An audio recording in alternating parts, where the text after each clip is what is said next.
lord of all he surveys, Africa's king of the beasts.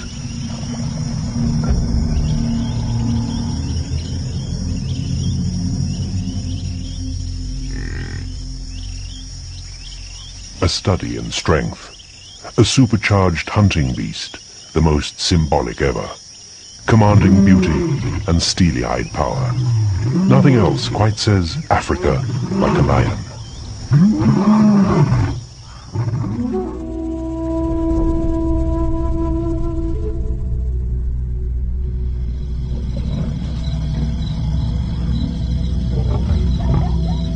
The lion has long been called king of the beasts, but there was a time when other animals disputed his right to rule. The antelope claimed they should, as they were swift as the wind.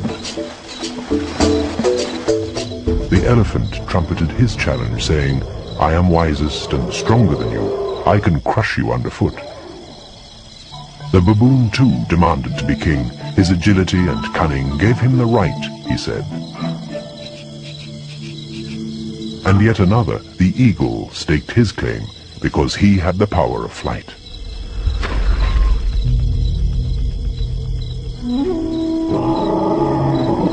But the lion just prowled his kingdom, looking regal, ignoring their rebellious demand. And the antelope fled before him. The elephant became nervous and retreated. The baboon shot up the nearest tree.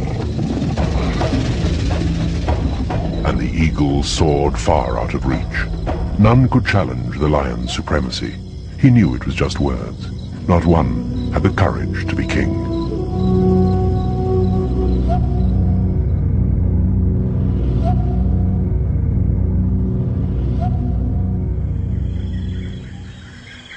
Lions are big cats. The record holder died in South Africa in 1936, a man-eater as heavy as 5 adult humans. Only the tiger is a bigger cat. An average male is an impressive monarch, standing 1¼ meters at the shoulder, his weight perhaps that of 3 grown people. Lions see very well, and 6 times better than us at night. They look out from large golden eyes with binocular vision, good at calculating distance and separating prey from background. A lion's whiskers are very sensitive antennae, and the pattern of spots where they sprout is as unique to each cat as a human fingerprint.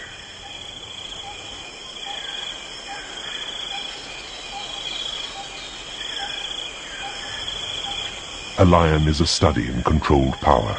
Everything about it says strength. From fangs cleaned with the toothbrush of the hide and bone it gnaws, to short jaws capable of a crushing bite. Africa's top carnivore has immensely powerful neck and jaws.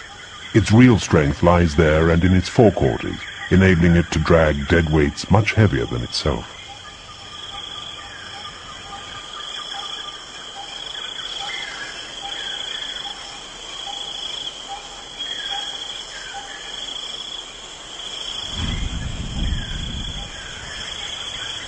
Lions tuck their claws away in special pockets when they're not using them.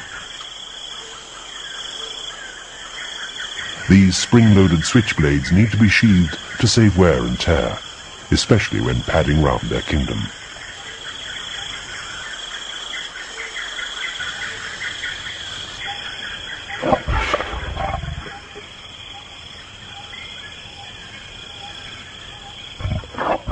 Young cubs are spotty creatures. Spots fade gradually, but sometimes just a ghost of them remains. Their coloration helps hide them when they're young and small and vulnerable.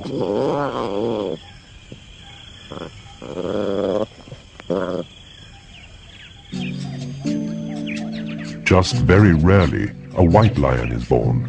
It's not an albino, but a lion with a faulty gene, so it lacks the usual color in its hair shafts. It may have had white or tawny parents.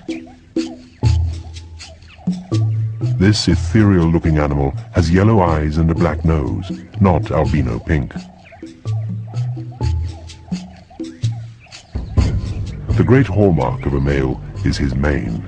Testosterone controls the growth of this magnificent ruff, which advertises his status and protects his neck. But it's a nuisance in bushy country.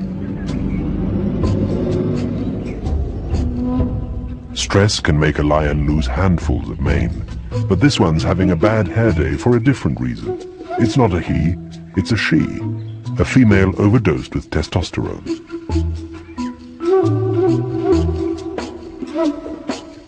An odd girl out, very close to being an it, and not known to have mated. All lions, including India's few, belong to exactly the same species. There are no subspecies to this part of the cat family.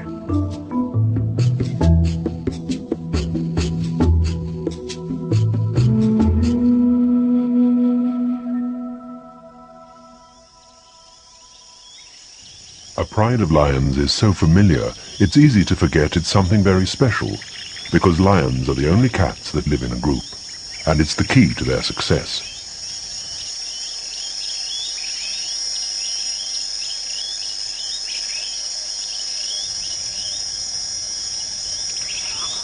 The pride is almost entirely a sisterhood of closely or distantly related females. The females are usually in a pride for life, but not males.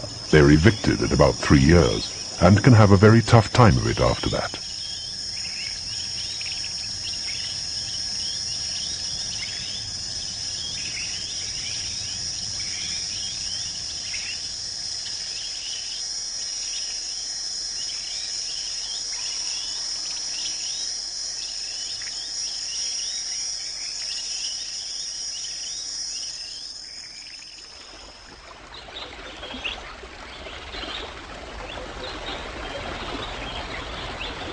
The only full-grown males tolerated around the pride are the temporary reigning monarchs. They're in a closely bonded coalition, usually of 2 or 3. Any fewer than that, and they couldn't take over a pride to get access to the females and mate.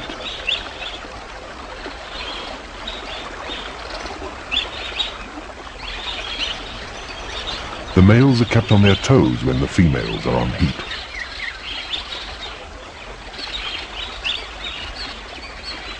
Mating is their reward for providing an armed guard to protect females and cubs against other coalitions, who will kill cubs if they take over.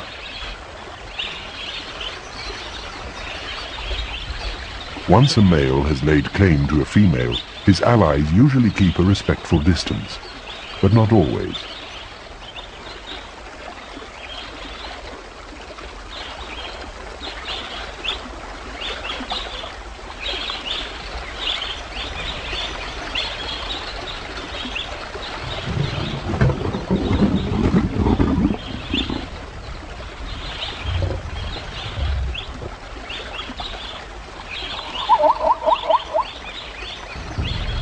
Sometimes a male coalition has territories which encompass those of several prides.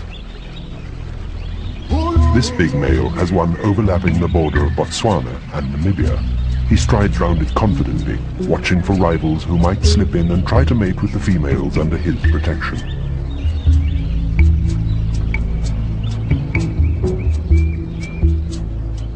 He checks the air for those telltale female scents, the ones that say they're on heat.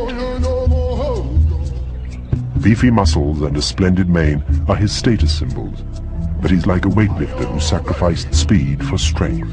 He's slower off the mark than the sleek females he seeks to impress.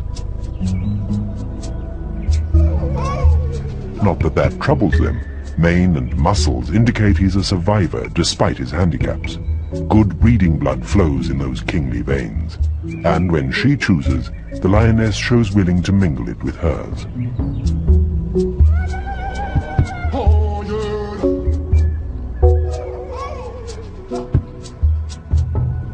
And the male dutifully picks up his kill.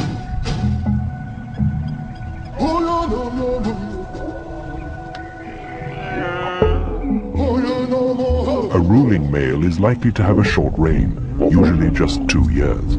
So he must make the most of it and mate often, whenever the chance arises.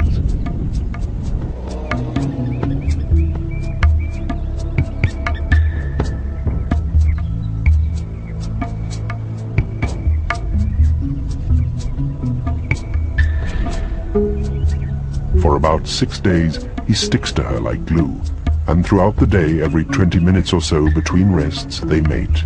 The need to do so is a real slave driver.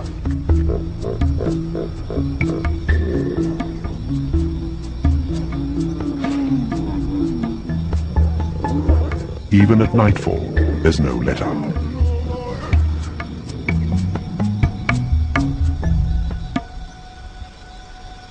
His sperm count probably drops to 0, not that he'd know. He won't quit until she's out of estrus and stops soliciting. There's no other way to try and make sure her cubs are his. A female is pregnant 3.5 months, longer than any other cat. As the safety of her newborn is paramount, she gives birth in hiding.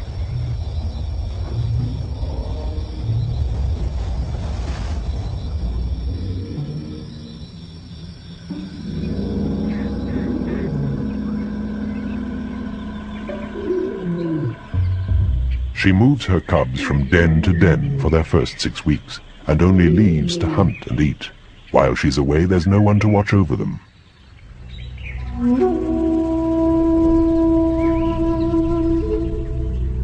Her bundles of fluff are now old enough to join the pride, where there's not just Mum to keep an eye on them. In a close unit like the pride, lionesses look after each other's cubs, attention seekers that need discipline.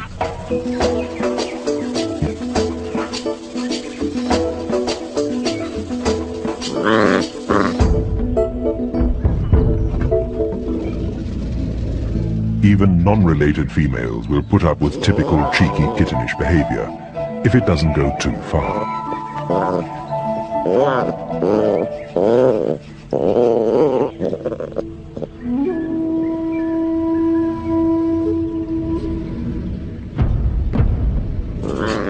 So close is the pride bond that females with cubs the same age happily pool their resources.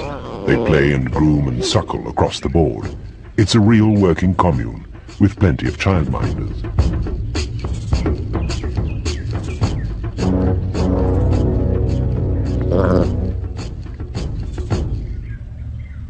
One of the first things a new male coalition does when it takes over is kill young cubs.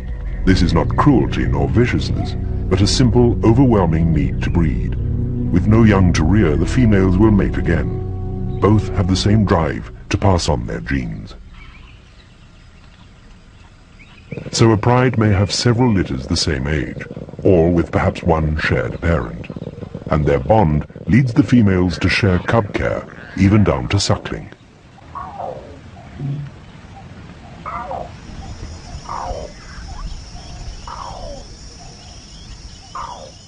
When it's about 3 months old, a cub starts having a crack at stalking. This is a basic lesson in catching food and earning its keep. First experiments are always conducted on a relative. An experimental throat tackle, something it'll eventually do on prey. Hunting is learned and genetically hardwired and instinctive.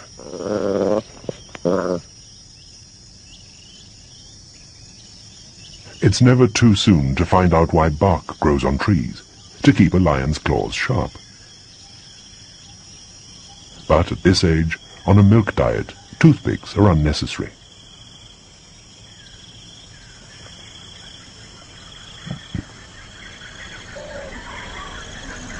Older cubs are above such child's play. They're into learning how to knock down prey, only not the real thing just yet.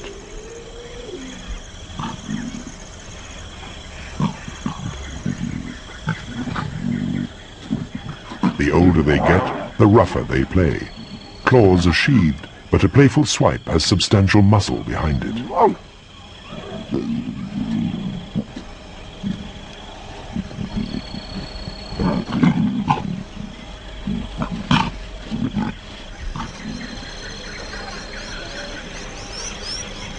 It's a little early, though, to try out some lessons. Growing up in this society is all about learning how to survive, and that revolves around food.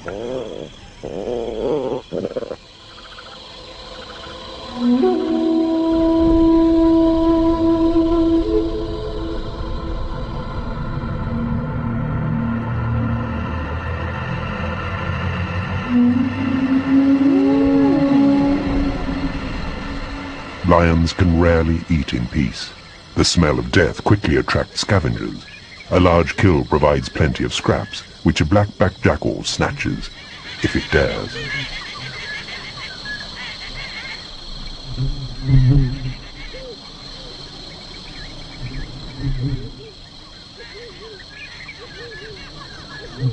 But stealing is dangerous, like playing Russian roulette.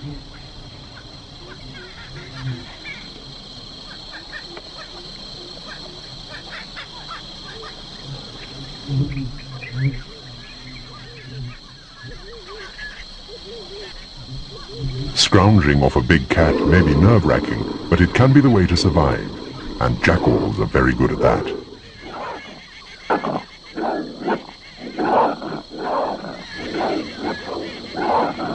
But the chief scavenger and lion competitor is this animal, the hyena. Though his stomach looks bursting, this big male is not going to give up his kill.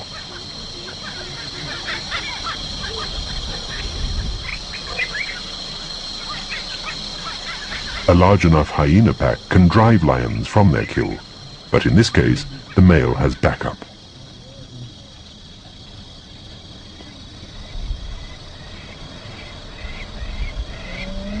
Hyenas and the rest must just sit it out. In a single sitting, a hungry lion can devour about 50 kilos, like eating an adolescent human. Even weighed down like that, he still has energy to drag his kill.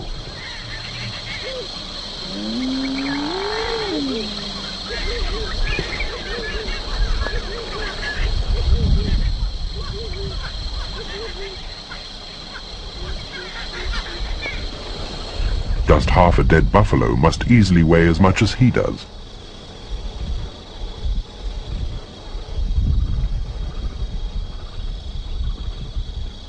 Just try stealing it now.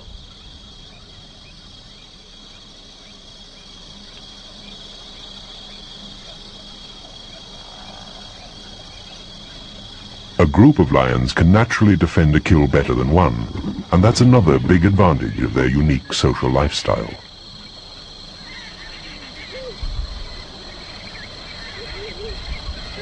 Lion and hyena are rivals with a deadly relationship, but this time the hyenas know they're beaten.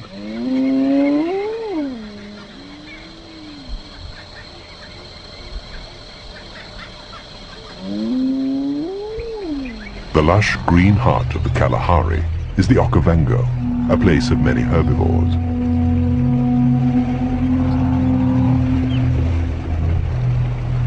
And their predators. Buffalo are extremely dangerous for a lion to attack, but in water they can be sitting ducks.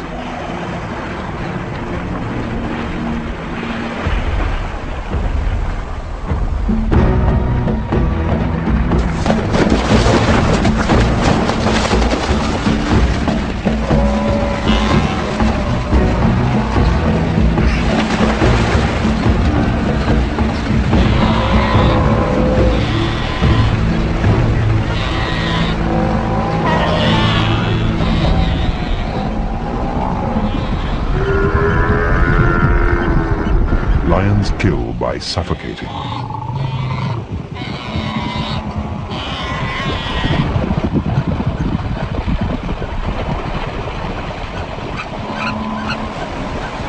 It can be a slow way to go.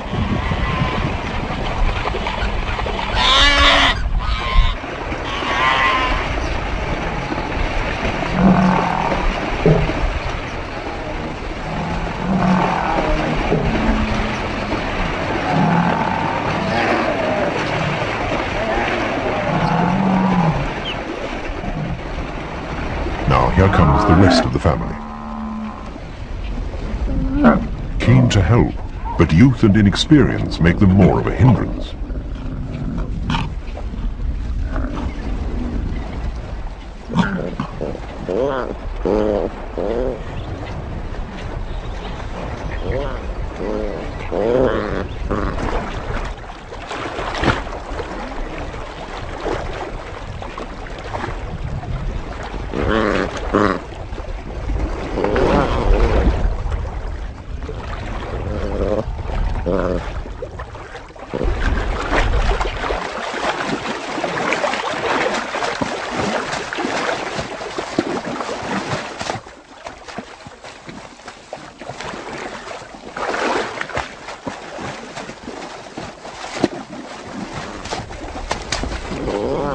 The lions won't eat the buffalo calf here. They'll drag it clear.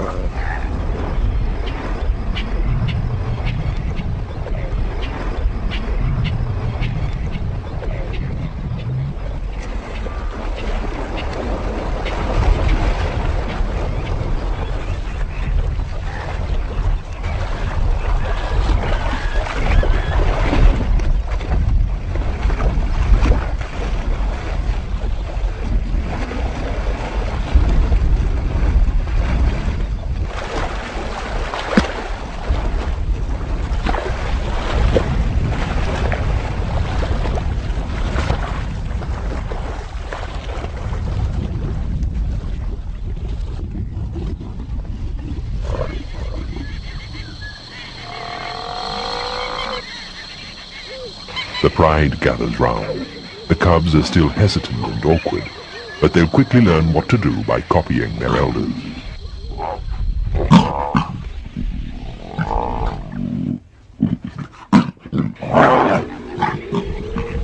A buffalo is normally too big and dangerous for a lioness to tackle alone, but a calf separated from its mother was easy game.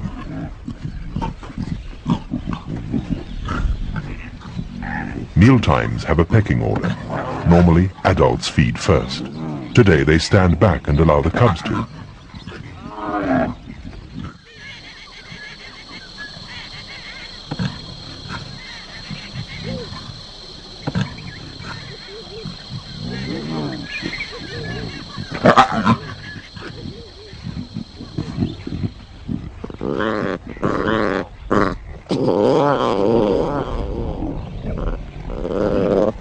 The cubs don't show the same good manners towards each other.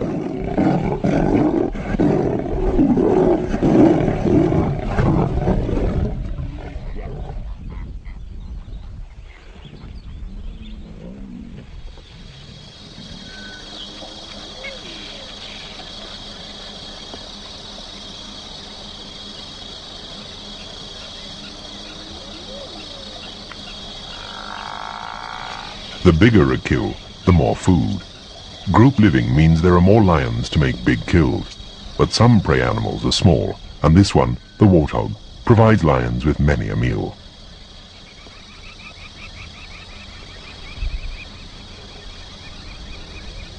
Chief breadwinners for the pride are the females. They often use teamwork to hunt. A pincer tactic by two may cut off escape. Warthogs don't see very well, and they frequently trot right into a pride without even noticing, until it's too late.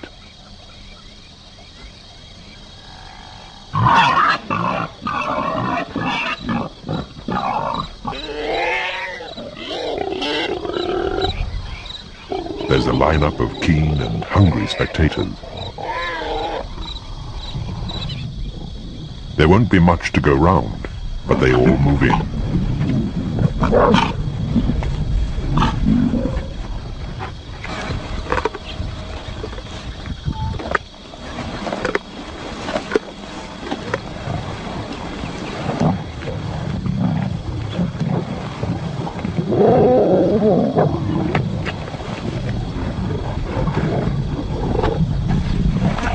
Not a scrap of warthog will be left, not even tusks. The downside of group life is that meals must be shared. In places where there's a long dry season, many prides rely on warthogs to tide them over until the rains. After a meal, a drink to help digestion. The pride has hardly finished eating when in come the keenest-eyed scavengers, the vultures. They can spot a far-distant lion kill from high in the air.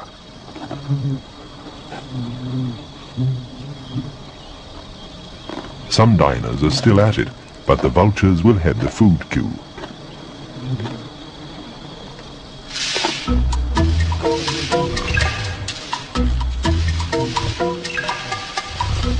Surprisingly, lions themselves scavenge as much as 30% of their food in the dry season. They can see circling vultures 2 kilometers off and know exactly what it means.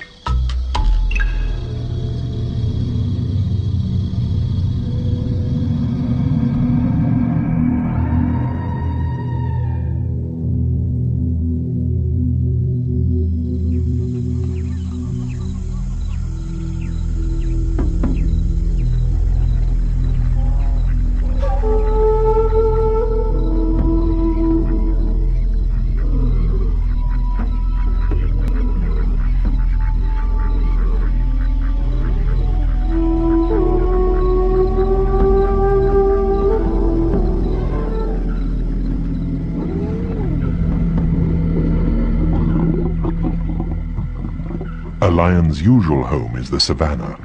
In some parts of Africa they live along the edge of forest, and in arid areas too. Food dictates the size of a pride and its territory. Sometimes a home that looks perfect because it's full of prey isn't. It's just the sort of place to attract strong competition from other meat-eaters. Being top of the food pile doesn't mean a lion has a cushy life.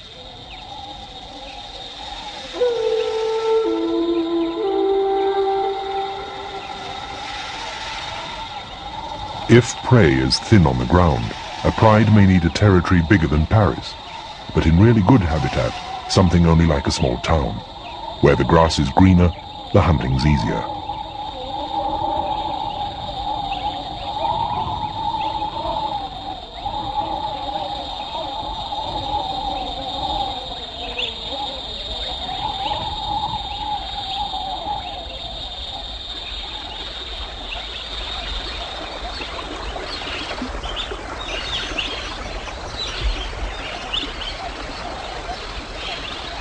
Running water can make a lion's life a lot more comfortable, and water in the dry season has the pull of a city's bright lights.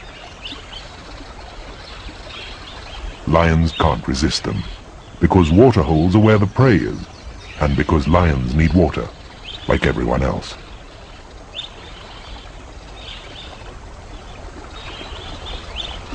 A big bull elephant is about the only animal able to lay down the law to a lion.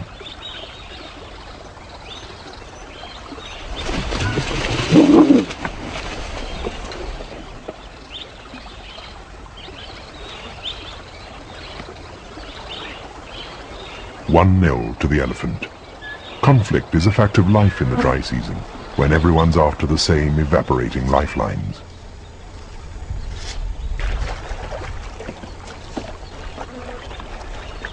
Hot and thirsty lions just have to sit and swelter.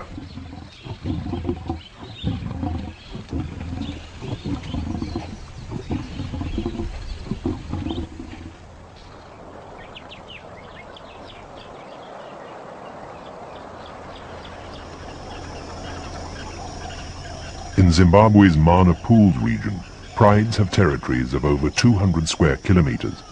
It sounds a lot, but it isn't.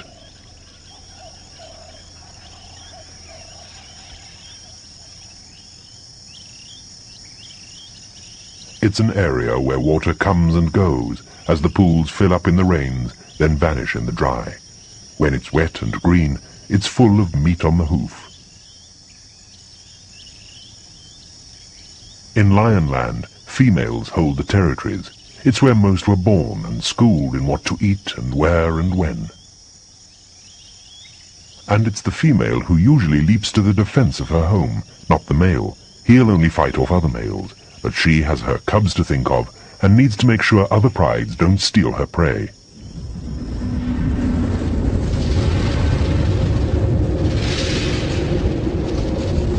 The dry season in the Okavango, harsh and stressful. A long wait for rain to rescue everyone from drought, hunger and heat. The bush is tinder dry. Fires break out, making life even worse.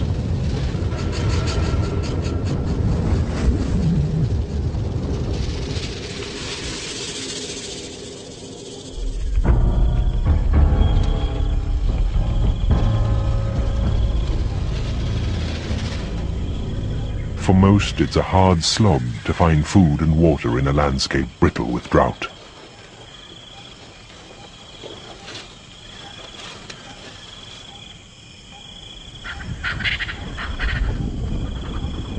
But then the rains come.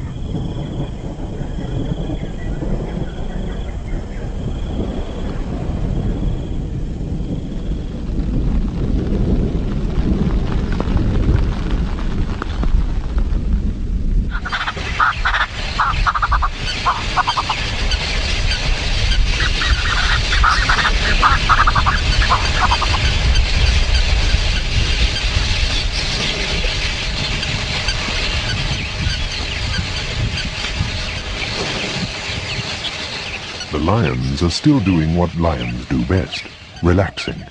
There's fresh blood around now, newborn herbivores.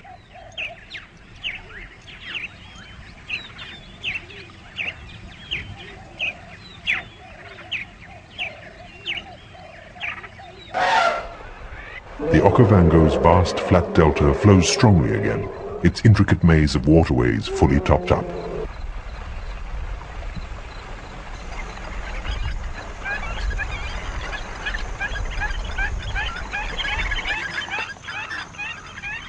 This rich, lush region is one of the very best homes Africa can offer a lion.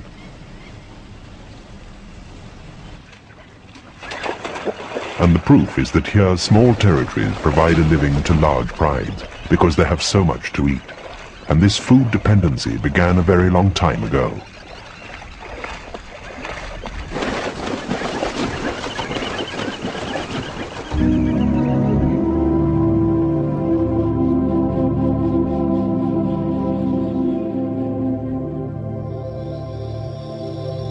Just under 40 million years ago, the first cat-like creatures rolled off the production line. The earliest looked like a mongoose, lithe, intelligent, a capable and successful hunter.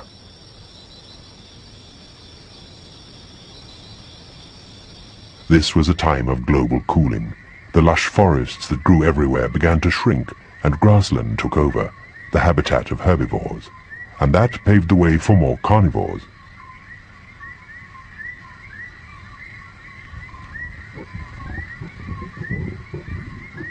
Pseudolyrus followed on from the mongoose-like first cat ancestor.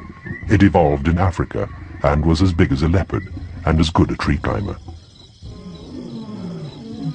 Only 8 million years ago, the modern cat family, the Felidae, made their appearance. The first of these cats was no bigger than a domestic cat, but probably behaved like an African wildcat. This early species did well, fed by a population explosion of rats and mice. And from those first felids of 8 million years ago came all of today's wildcats, including lions.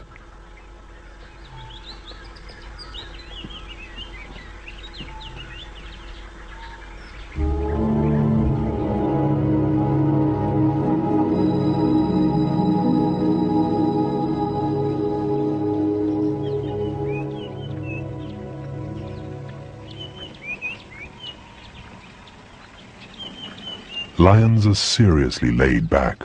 When they're not out looking for a bite, they're snoozing, which is most of the time. Most humans know where their next meal's coming from. A lion doesn't. So lazing makes sense. It saves energy. Plus, a lion's heart is small relative to its size, so if it rushed about all day, it'd easily overheat.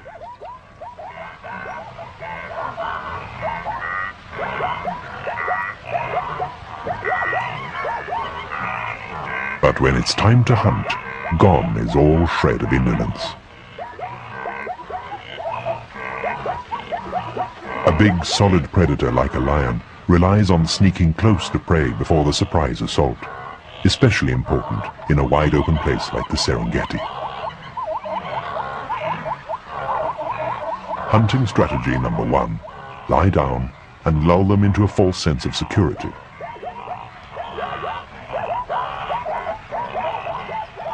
And she's already been forgotten.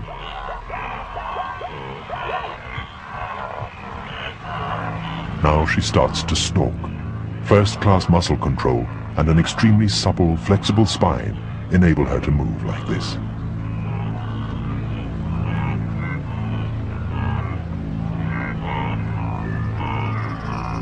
Lions are now known to calculate exactly the right moment to charge. If they're close enough when the prey sees them, they'll do it. She should be close enough now, and she's still out of sight and out of mind.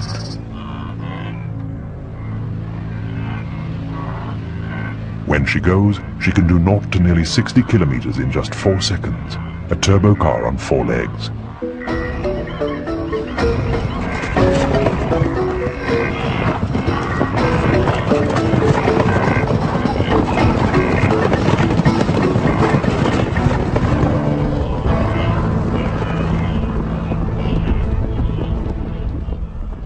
But something went wrong, and it often does. 4 out of 5 lion chasers fail.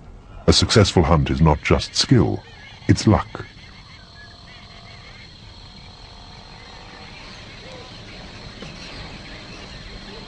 Lions usually walk in crocodile, mothers in front, cubs in the rear. They move little in the day. Dawn, dusk, and night are their active times when it's cooler, and keen night vision tilts the hunting odds in their favor. Often they follow herds of buffalo.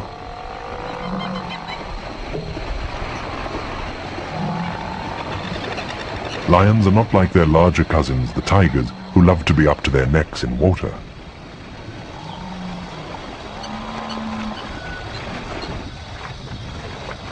But in some parts of Africa, the reputedly water-shy lion swims regularly. If it lives in Botswana's Okavango, it hasn't much choice. Getting wet is part of life if rivers run through its territory.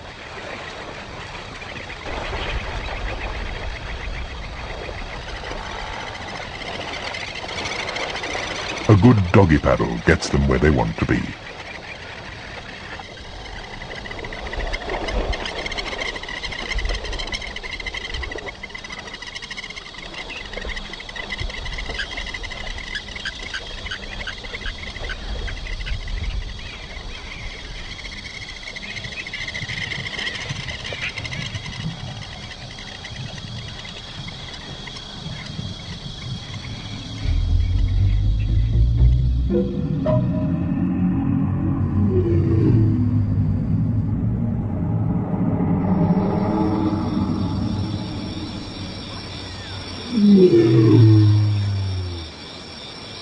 The most chilling sound in all Africa, a lion's roar.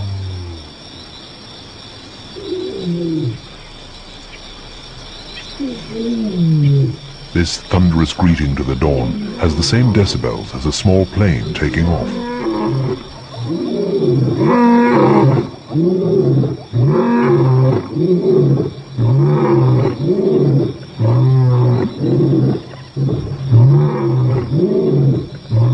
At night, in good conditions, a roar can carry nearly 4 kilometers.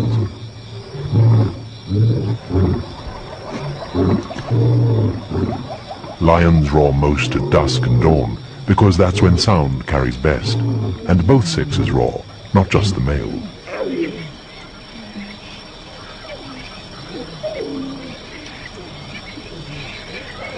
A roar can be an invisible barbed wire fence to demarcate a territory and warn off intruders.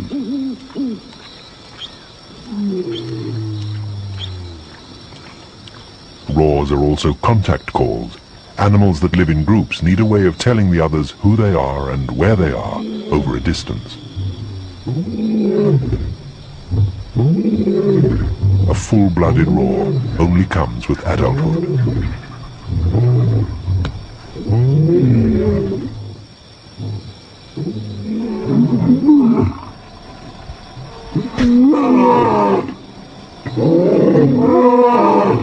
To make a warning more fearsome, lions often roar in chorus.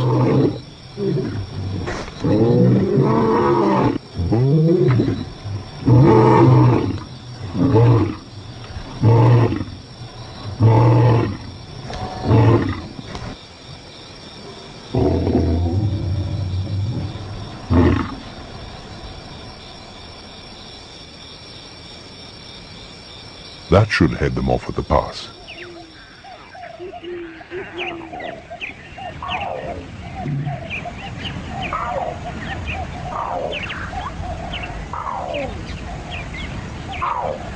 A cub's calls are hardly earth-shattering, like boys with voices breaking.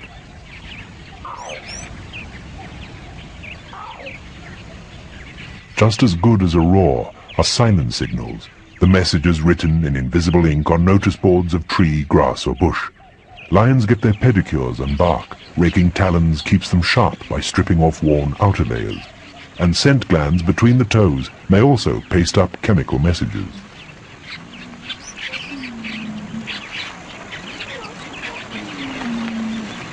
Males are particularly keen to check who's been by and superimpose their own mark.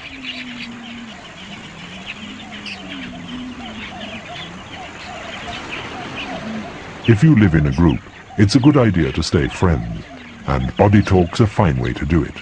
Close physical contact achieves the same end in lion society as in human.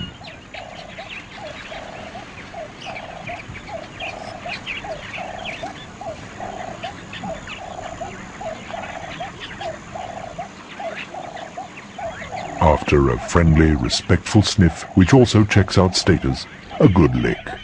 Even the roughest sandpaper can't match a lion's tongue.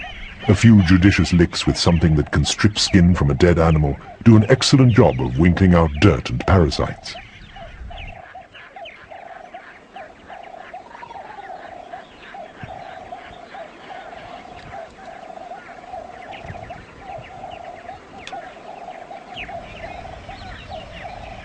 And licking is part of the glue that binds the group.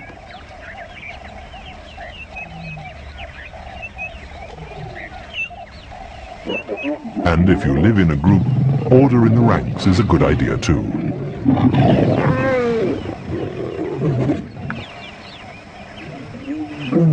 This female is irritated, but she bows to superior muscle power.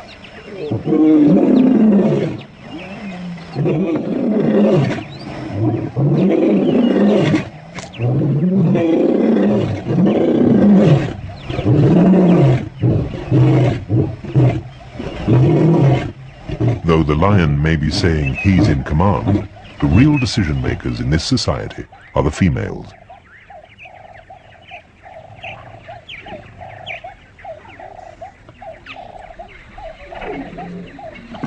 Young lions are great at body talk. Playtime is full of it, as the cubs learn what group life is all about, and train for a hunting profession.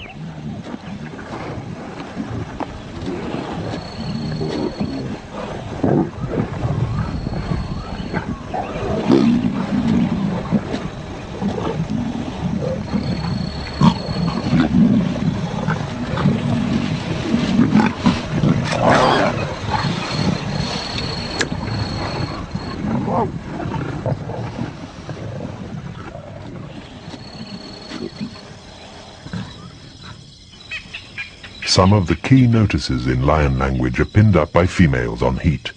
These are pungent invitations written in urine, which the pride's resident males read with great interest. A female litters her trail with them.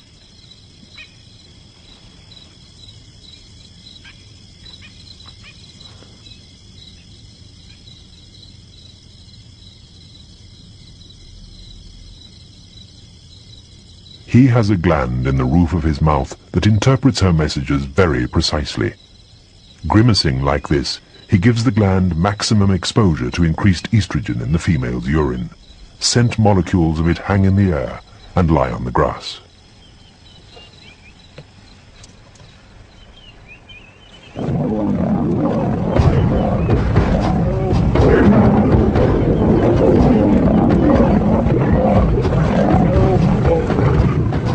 There's no mistaking what's said at mealtimes. This lioness knows she's not welcome.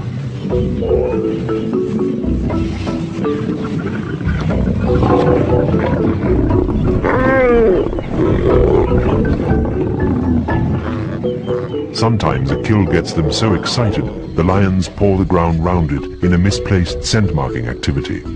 Lion talk can be powerful stuff, and when they let rip, everyone sits up and takes notice.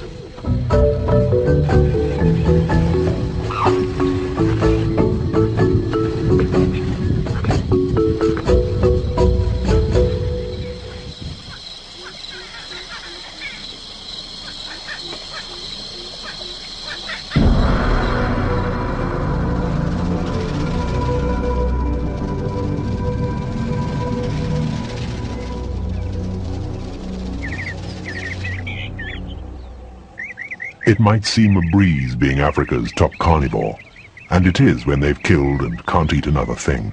Then they live in peace with the neighbors, but the neighbors are always aware of them.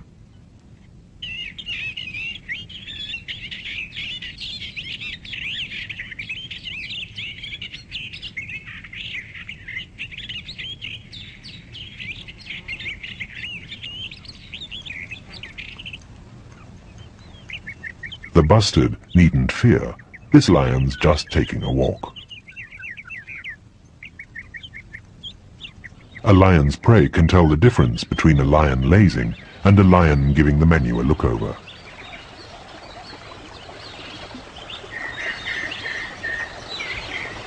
A lion settling down is a lion in neutral.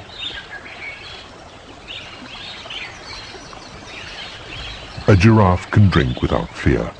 No lion's going to jump it now it's midday and too hot to move.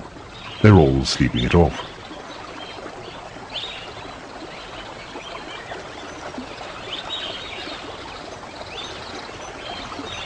Cats are notoriously curious. This stone on legs needs checking out.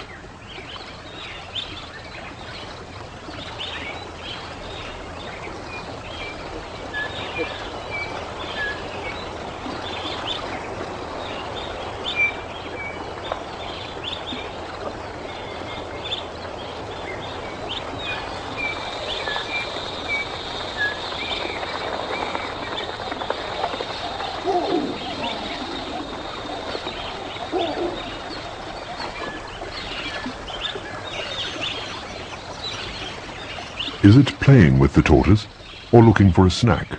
Could be either. Lions have few enemies, mostly disease, each other, and people. Snares and traps kill lions, even if not meant to, yet they may recover from appalling wounds.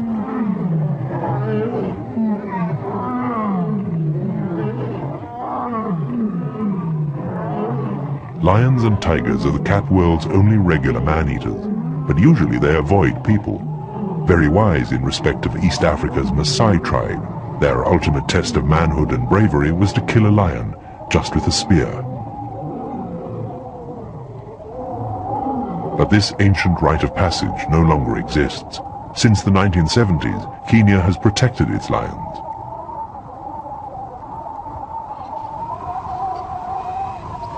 So, is a lion's life easy?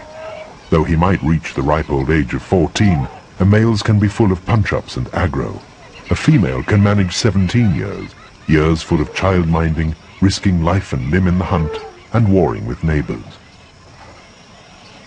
But the upside is their unique social lifestyle.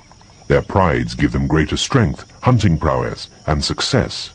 Perhaps solidarity is why these great cats are where they are, top of Africa's food chain.